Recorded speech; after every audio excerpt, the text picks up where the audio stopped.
નમસ્કાર. આજે આપણે એ સમજવાના છીએ કે એક સામાન્ય લાગતું મોડલ પેપર રેવન્યુ તલાટી પરીક્ષામાં સફળતા માટેનું એક પાવરફુલ હથિયાર કઈ રીતે બની શકે છે. તો ચલો આની અંદર ઊંડા ઉતરીએ. હવે સવાલ એ છે કે શું ખરેખર એક મોડલ પેપર આટલું મહત્વનું હોઈ શકે? હા, બિલકુલ. પણ ત્યારે જ્યારે આપણે એને ફક્ત પ્રેક્ટિસ માટે નહીં પણ એક સ્ટ્રેટેજિક બ્લૂપ્રિન્ટ તરીકે જોઈએ. એક એવો નકશો જે આપણને સફળતાનો સાચો રસ્તો બતાવે. તો આજે આપણે શું જોવાના છીએ? પહેલાં તો પરીક્ષાના નિયમો સમજીશું. પછી નેગેટિવ માર્કિંગના ચક્કરમાંથી કેવી રીતે બચવું એ જોઈશું.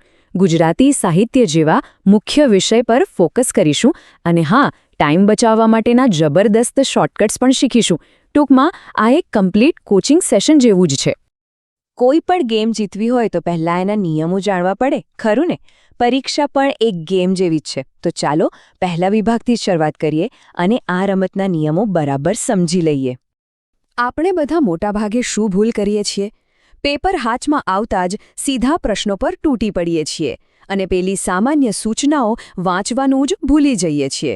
પણ સાચું કહું ને તો પરીક્ષાના અડધા રહસ્યો તો એ સૂચનાઓમાં જ છુપાયેલા હોય છે. સારું, તો ચાલો મૂળભૂત વિગતો પર એક નજર કરીએ. 100 પ્રશ્નો, 100 ગુણ, OMR શીટ, આ બધું તો આપણને ખબર જ છે. પણ અહીં સૌથી મહત્વની અને ગેમ ચેન્જિંગ વિગત છે વિકલ્પ E, એટલે કે પ્રયાસ નથી કર્યો. તમને કદાચ આ સામાન્ય લાગતો હશે, પણ આ એક નાનકડો વિકલ્પ આપણી આખી સ્ટ્રેટેજી બદલી શકે છે. કઈ રીતે? ચાલો આગળ જોઈએ. અને હવે વાત કરીએ એ વિષયની જ્યાં એક નાની અમથી ભૂલ પણ બહુ ભારે પડી શકે છે. જી હા, નેગેટિવ માર્કિંગ. જો એના નિયમો બરાબર સમજી લઈએ ને તો આપણે ઘણા બધા માર્ક્સ કપાતા બચાવી શકીએ છીએ. આ વાત એકદમ સાચી છે, કારણ કે જો નિયમો જ નહીં ખબર હોય તો જીતીશું કઈ રીતે? આગલી સ્લાઇડમાં આપણે આ નેગેટિવ માર્કિંગના ગૂંચવાડાને એકદમ સરળ બનાવી દઈશું, જેથી કોઈ કન્ફ્યુઝન જ ના રહે. આ કોષ્ટકને બરાબર ધ્યાનથી જુઓ. આ મોડલ પેપરની સૂચના નંબર 8નો આખો સાર છે. એક ખોટો જવાબ આપો તો -0.3 માર્ક્સ. પણ જો જવાબ ખાલી છોડી દો તો એનાથી પણ વધુ, -0.4. મતલબ સાવ સીધો છે. જે સવાલનો જવાબ નથી આવડતો એને ખાલી છોડવાની ભૂલ ક્યારેય ન કરતા. એના કરતાં વિકલ્પ E પસંદ કરી લેવાનો. 0 માર્ક્સ મળશે, પણ નેગેટિવ માર્કિંગથી ચોક્કસ બચી જવાશે. આ જ સ્માર્ટ સ્ટ્રેટેજી છે. ચાલો હવે થોડું કન્ટેન્ટ તરફ આગળ વધીએ. આપણે ગુજરાતી સાહિત્યને એક કેસ સ્ટડી તરીકે લઈશું. એનાથી આપણને આઈડિયા આવશે કે જે વિષયોમાંથી વધારે પ્રશ્નો પૂછાય છે એની તૈયારી કેવી રીતે કરવી જોઈએ. જુઓ, આ મોડેલ પેપરમાંથી એક સીધો સાદો પ્રશ્ન છે. આ પ્રશ્ન આપણને શું શીખવે છે? એ શીખવે છે કે પરીક્ષામાં માત્ર મોટા કવિઓના નામ જ નહીં પણ એમના જીવન સાથે જોડાયેલી નાની નાની વિગતો પણ પૂછાઈ શકે છે. તો આનો મતલબ એ થયો કે એક પ્રશ્ન પરથી આપણે આખા વિષયની તૈયારીની દિશા નક્કી કરી શકીએ છીએ.